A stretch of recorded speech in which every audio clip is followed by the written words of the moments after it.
ನಮಸ್ಕಾರ, ನೀವು ನೋಡ್ತಾ ಇದ್ದೀರಾ ನ್ಯೂಸ್ ಫಸ್ಟ್. ನಾನು ವಿದ್ಯಶ್ರೀ. ಈ ಕ್ಷಣದ ಪ್ರಮುಖ ಸುದ್ದಿಗಳನ್ನು ನೋಡ್ತಾ ಹೋಗೋಣ. ಅದಕ್ಕೂ ಮೊದಲು ಹೆಡ್ಲೈನ್ಸ್. ಹಾಸನದಲ್ಲಿ ಹೆಚ್ಚಾಗ್ತಾ ಇರೋ ಹೃದಯಾಘಾತ ಕೇಸ್ಗಳು.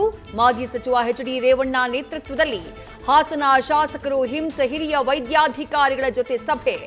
ನಿಖರ ಕಾರಣಗಳನ್ನ ಮಾಹಿತಿ ಪಡೆದು ಸೂಕ್ತ ಕ್ರಮಕ್ಕೆ ಸೂಚನೆ.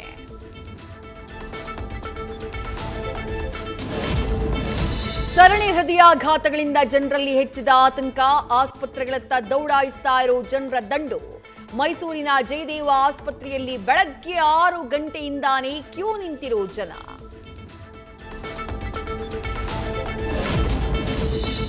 ಅನ್ನಭಾಗ್ಯ ಅಕ್ಕಿ ಸಾಗಾಣಿಯ ವೆಚ್ಚವನ್ನ ಕೊಟ್ಟಿಲ್ಲ ಅಂತ ಆಕ್ರೋಶ.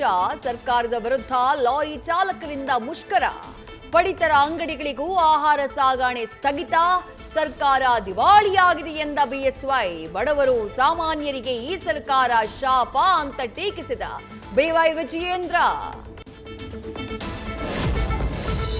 ಮೈಸೂರಿನಲ್ಲಿ ಅನಧಿಕೃತ ಬೈಕ್ ರೇಸಿಂಗ್ ವೇಳೆ ಅಪಘಾತ. ಹೊತ್ತಿ ಉರಿದಿದ್ದ ಹಯಬೂಸಾ ಬೈಕ್, 2 ಸಾವು.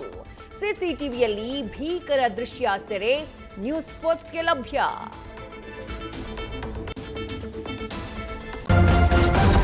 ನ್ಯೂಸ್ ಫಸ್ಟ್, ನಿರ್ಭೀತಿಯಿಂದ ನಿಮ್ಮ ಪರವಾಗಿ.